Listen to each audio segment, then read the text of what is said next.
He chose his place because it is outside both of our jurisdictions.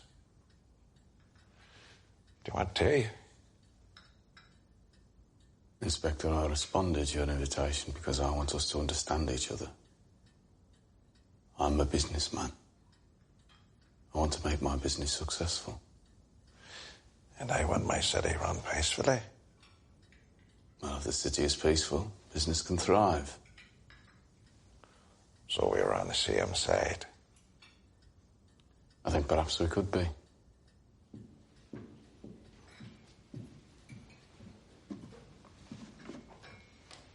Night. How can we be on the same side when I see things like this? My men found this in the bedroom of a known communist. It has your sister's name on it. It was obvious she'd been sleeping in his bed. Are you also in bed with the communists, Mr. Shelby? I do not share their fantasy. And as for my sister, I've already dealt with the situation. Freddie Thorne is at the very top of my list. I'll cross him off. He won't be returning to the city. I'll make him part of our deal. What deal?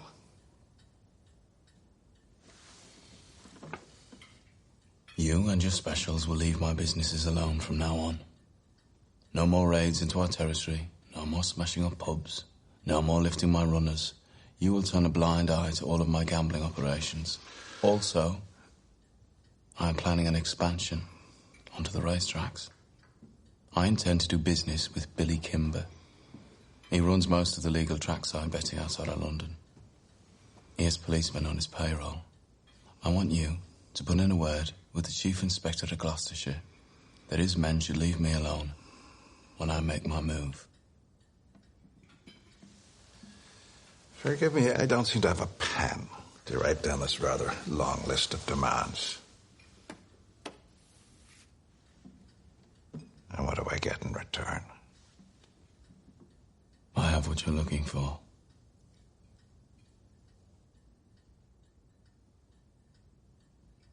I have the guns. What guns? We're not here to play games. Wait.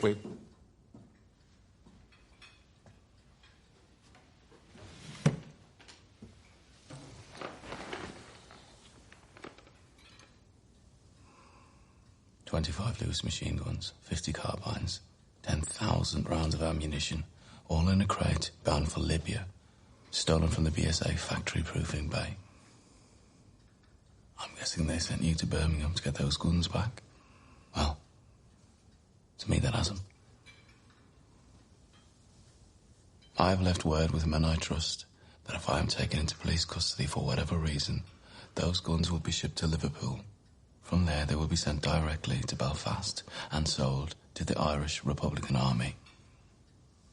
All your good work in Ireland will be undone. Each stolen weapon is numbered and marked. If I sell them to the IRA, it won't be long before Mr. Churchill finds out. I imagine you got into enough trouble over the burning of the King's photographs. That was just a taster. If those guns reach Belfast, your life in the force is over. When I have achieved what I've set out to achieve, I will let you know where to find the guns. You'll be a hero. You'll probably get a medal. I'm a fair man. It's a fair offer. Do we have a deal?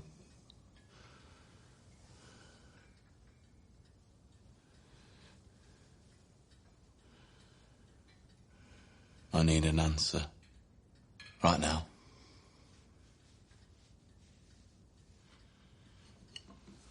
Very well. But I'd prefer if we don't shake hands on it.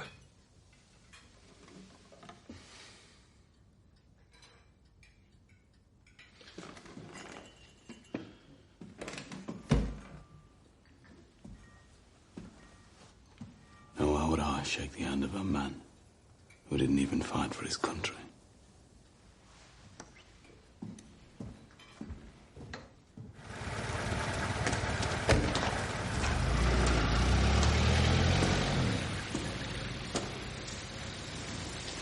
Your message said you have an address for me.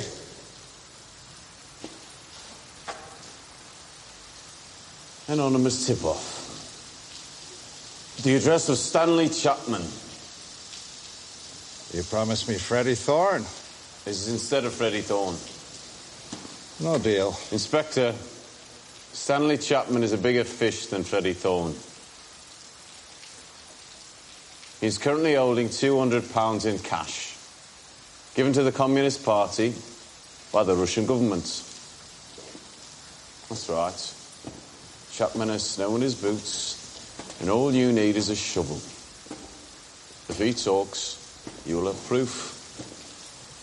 You might even get that medal. Now, before I give you the address, I want your word that you'll let Freddie Thorne and my sister leave the city. Very well. You have my word.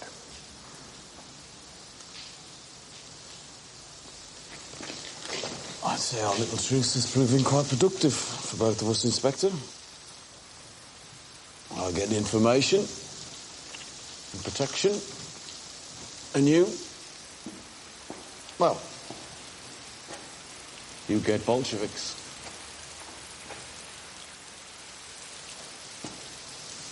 But on a more pressing matter, I'm afraid that Mr. Churchill is becoming impatient. And I fear that if you don't get back those stolen weapons soon, I will be replaced. That'll be the finish for me, that's for sure. When my business with Kimber is done, the guns will be returned. That was the deal. Then I'm in your hands completely. You hold all the cards. But I hope to God that my dismissal doesn't come before your decision to hand back those guns.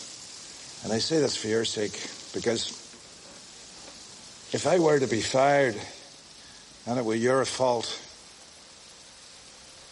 I would do things that would shame the devil.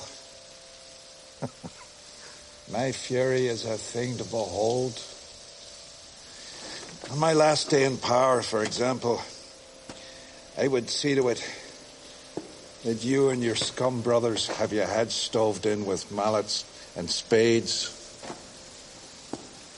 And your sister, too. A baby inside her would be of no consequence to me. The only one to be spared would be your little brother Finn. He would, however, be lifted as a juvenile and dumped in that part of the adult prison where men have the most appetite for boys like him. Oh, that would be a dark day indeed, Mr. Shelby. If my dismissal comes before your decision. You understand? I know this. The clock is ticking.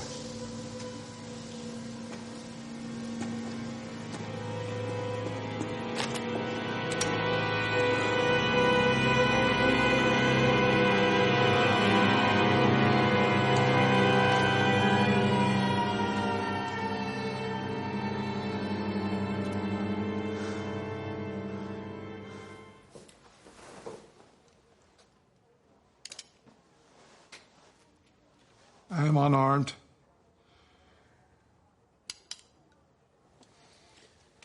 It's curious, Inspector. I thought you came here to clean up the city, not to sleep with its whores. You're no different from any other copper that came before you. I'm no different from those who would follow should I choose to leave. Oh, you've no reason to stay. You have what you came for. Yes, I have what I came for. I have a meeting with Mr. Winston Churchill at midday. And no doubt he intends to congratulate me on finding those stolen guns. And you still don't know how we found them, do you? Good. Oh, you got lucky. Did I? Yeah. One thing I have learned. is that you and I are opposites, but also just the same. Like an image in a mirror.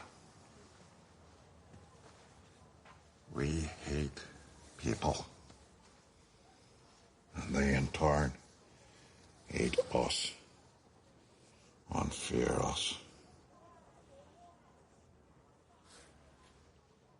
Before the day is over, your heart will be broken. Just the same as mine. Men like us, Mr. Shelby, will always be alone. And what love we get, we will have to pay for. You forget, Inspector. I have my family. Enjoy your day. Ready for a visitor, Mr. Shelby? No. I'm hearing the King's orders. I'm afraid I must insist. You paid extra for daylight. Racketeering business must be booming. Are you not going to thank me for saving your life?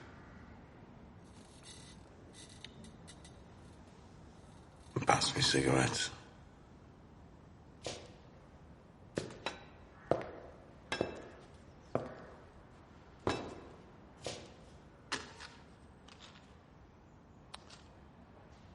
Three nights ago, at the cooperative stables in Montague Street, there was a murder.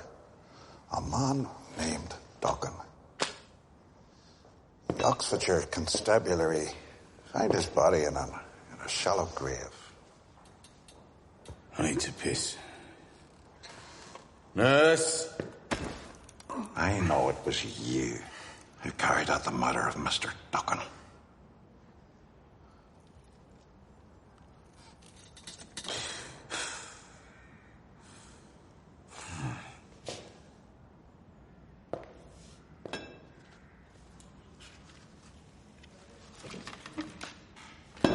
Oh. By the way, Grace. She went to New York. A place called, Poughkeepsie. She's married now. To a banker. He's rich. I'm sure she's very happy. You've been under my microscope for some weeks now. I've been observing every move you make. And that is why I was on hand to save your life. I imagine being shot by a woman hurts the same as being shot by a man. Just a bit more shameful. You know, Mr. Campbell, when I got shot, they gave me a medal. Yeah. No medal for you, I bet. Mr. Shelby, our reunion is part of a very carefully worked out plan, which has been in place for some time now. Every time you lean in that stick, I bet you see her face. And as a result of the information in my possession, I can charge you with murder at any time and provide two unpackable crown witnesses whose testimony will lead you directly to the gallows. You are on my hook, Mr. Shelby. And from this moment forward, you belong to me. So get well quickly. I'll be in touch the moment I hear you can piss standing up. And then I'll send you your instructions.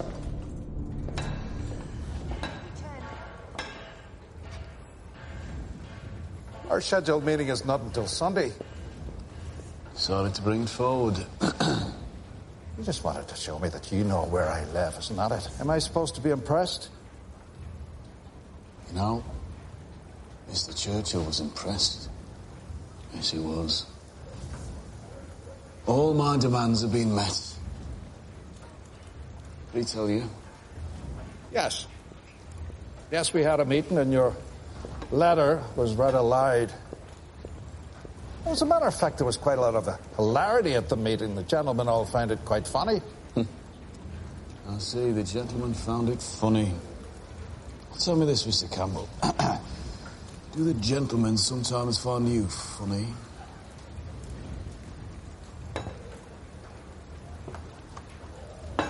We will discuss our business on Sunday, on the agreed day, at the allotted time, and at the place that has already been determined. You made your point. Good night, Mr. Shelby.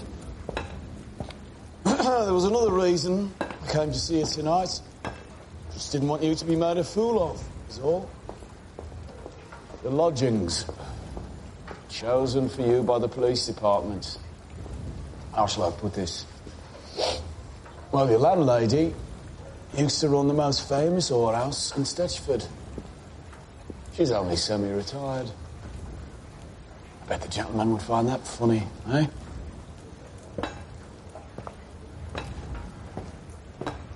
Told you in the spirit of friendship and cooperation.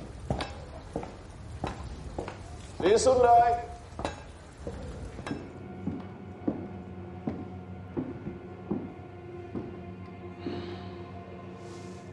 You might think this is a curious place for me to suggest a meeting. What? The surprises have only just begun.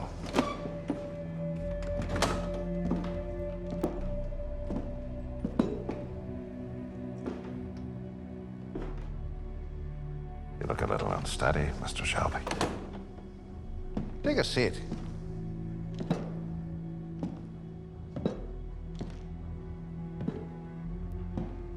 You're working together. Blowing up the garrison was your idea.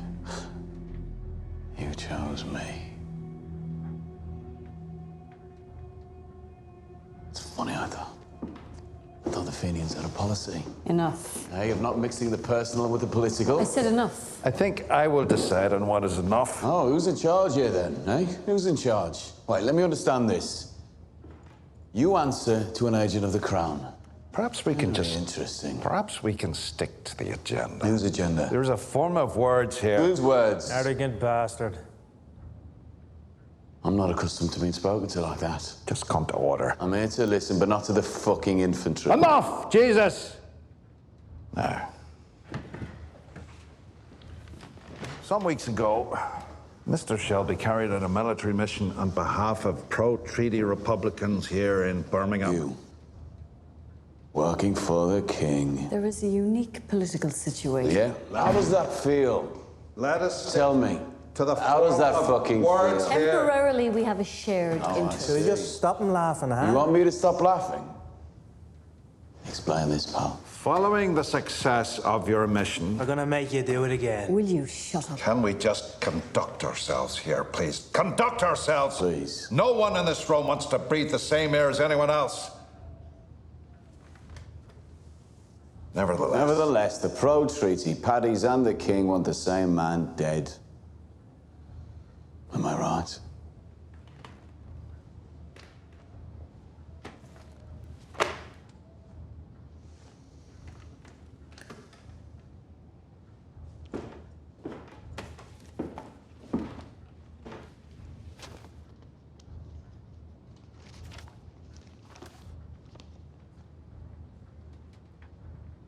I am.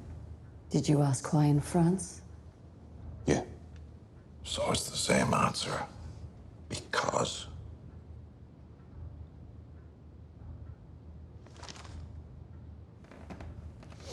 Why me? Because. Because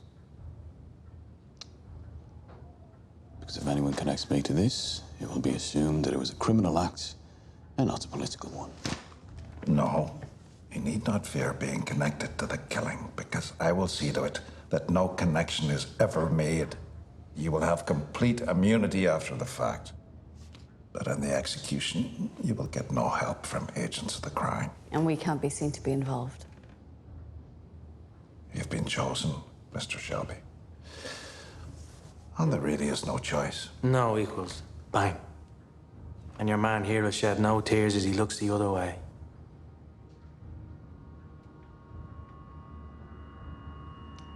Nevertheless, I say no.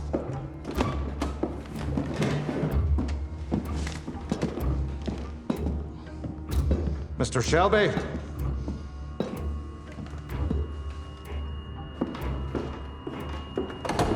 What about your export license, Mr. Shelby? You had a deal with Mr. Churchill.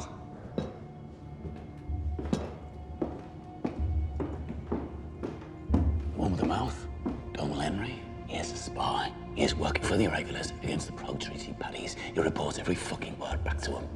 No, it's not possible. They've both been security vetted by my own department. I have men in places your men can't go. Donald Henry meets the anti-treaty paddies in the back room of the Mother Red Cap in Salt Lake, sometimes twice a week. These Irish enemies are fucking brothers and cousins who are stepping into a world you don't understand. If what you're saying is true, he'll be dealt with. Bring me proof. The spy is dead. And we have a deal.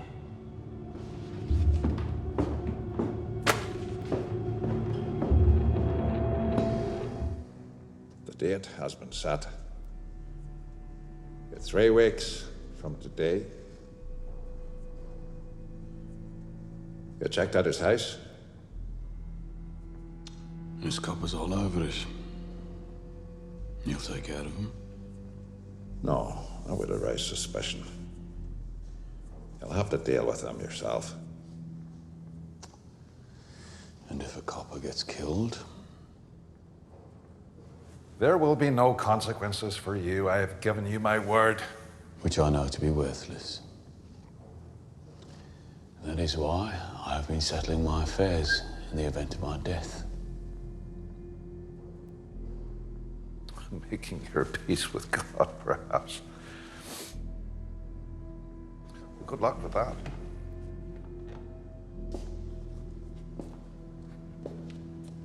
I've made arrangements with men I trust. If I should die, then you will die. Know that.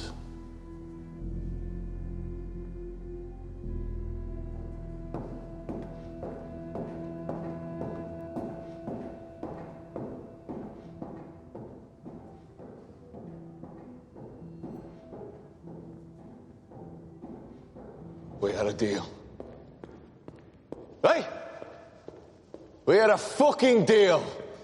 I would thank you to moderate your language in a place of worship.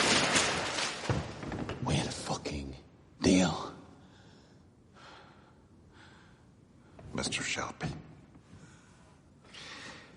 if you read the papers, you might have seen that the Home Secretary has got himself into a bit of a fez about certain moral issues. Prostitution, protection, racketeering, drinking, cocaine, and of course, gambling. And he's demanded results.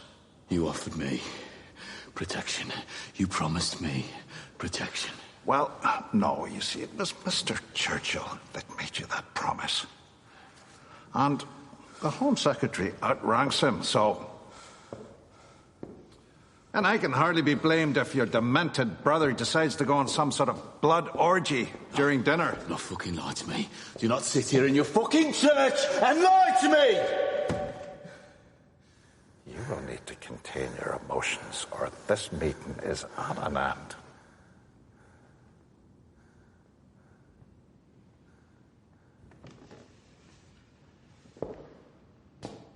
Good. That's better. So, let us review the new situation. I have your brother in a prison cell, charged with the murder of Billy Kitchen. The case against him is strong, and I have no doubt that his destiny is to hang. And then there is Polly's son, Michael. He has already admitted to helping Arthur burn down the Marquis pub. Oh, he was a tough nut to crack, that boy, but crack he did. So, I have your brother facing a noose, I have your cousin facing 5 years for arson, and I have your entire organisation in disarray in Birmingham and in London. What do you want? What do I want? Don't understand. I've already agreed to do your fucking killing for you. Now what is it you want from me? Oh, there you go, you see.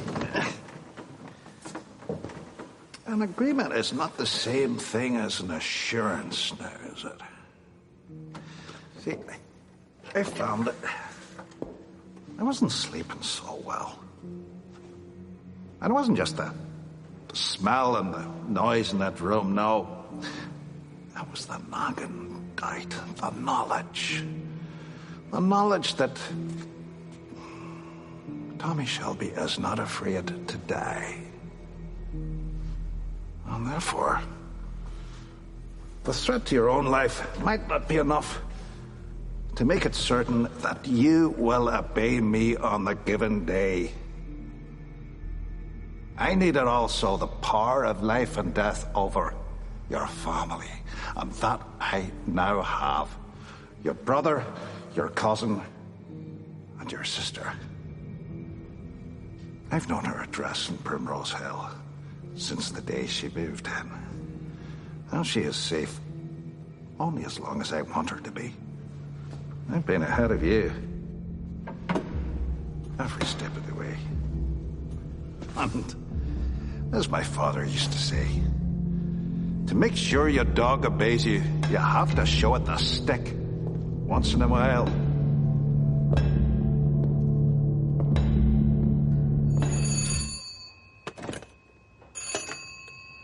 Hello. Mr. Campbell, you said you knew my sister's address in Primrose Hill, so I expect you've men watching the house, see who comes and goes. Well, tonight your men will see me return to the house with a very beautiful woman. She will stay until just before midnight. Of course, I'll close the curtains. Can you guess who the woman is? Liar! Sleep well, Mr. Campbell.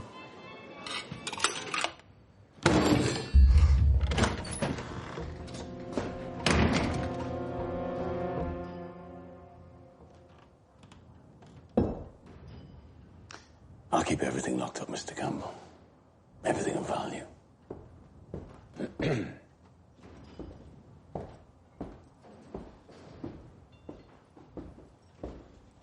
Take a seat.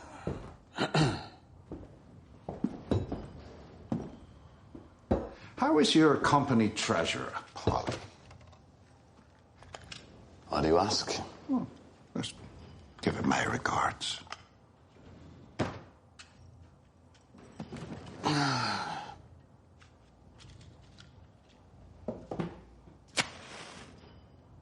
You like to play with fire, don't you, Mr. Shelby? Yesterday, in Belgravia, Field Marshal Russell's house was burnt out and a incendiary device was put through his letterbox, which means that he will have to find somewhere else to live for at least the next 3 months. Which also means that your plan for me to break in and shoot him in his bed is now no longer an operational possibility. Indeed. But if you think a wee burn frees you from your obligations, think again. I will keep my side of the bargain. Oh, by God, you I will. will shoot your field marshal, but I will do it in a way that serves my purpose. The only purpose is my purpose. I will carry out your assassination at a place of my choosing. Listen to me. All operational detail must be mutually agreed. I'm a soldier of experience, and I will determine where and when. Now, that man has assassinations 24-hour armed police Your protection. plan was full of holes, Mr. My Campbell. plan was mutually agreed. Well, now your plan is up in smoke, and I've formulated the only viable alternative. Oh, for God's sake, what do you mean? How would you get to him? I won't. He will come to me.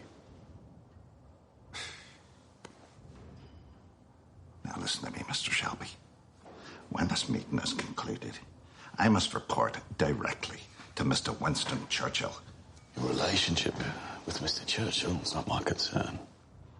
And Mr. Winston Churchill will need to hear detail. Well, you tell him. He'll have to trust me. Look, Mr. Campbell, I will carry out my mission. Good. Good. But I will do it in a place where it will be impossible for you or your men to have me shot afterwards. Because that was the plan. Eh? Coppers front and back, no way out. Me shot dead, dumped in the Thames. I will do the killing. But at a place where that will not be an option. I've recently become a racehorse owner, Mr. Campbell. Oh. It's, well, perhaps you can guess which one is my horse.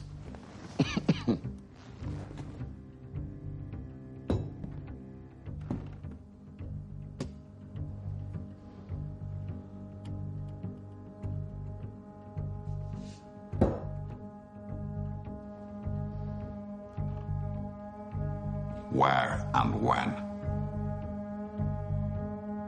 Epsom. Shouldn't you be busy? When you plan something well, there's no need to rush. Do you know something? I actually trust you to do this. Do you think there might be some measure of respect developing between us?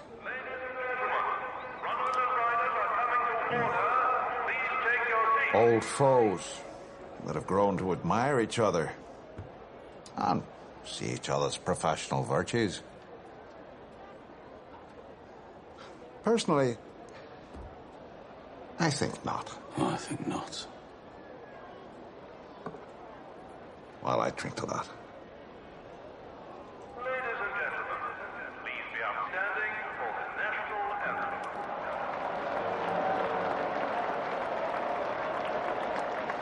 So is the plan that you'll stay together forever? Or perhaps she'll whore for you and take her husband's money? Is that the plan? How wrong I was about her. I was wrong about her as well.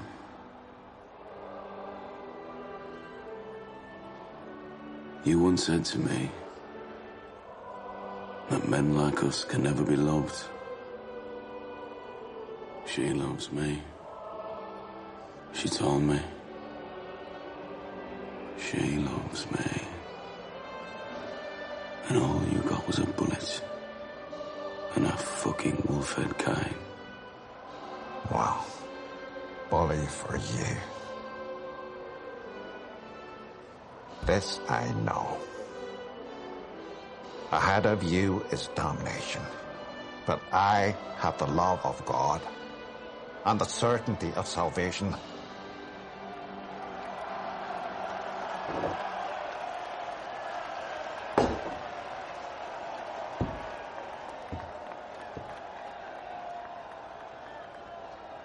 I know what you did to Polly. I know what happened to Michael in jail.